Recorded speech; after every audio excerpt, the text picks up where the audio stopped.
You ask Tiger to solve. This deals with linear equations with one unknown. The final result is x equals -21/4. Let's solve it step by step. Simplify the expression. Expand the parentheses. Group like terms. Simplify the arithmetic. Group all constants on the right side of the equation. Add 21 to both sides.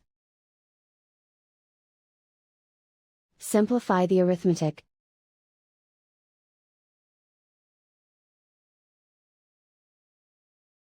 Isolate the x. Divide both sides by -4.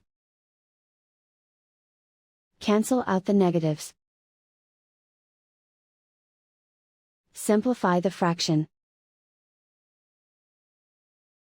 Move the negative sign from the denominator to the numerator. And so the final result is x equals -21/4.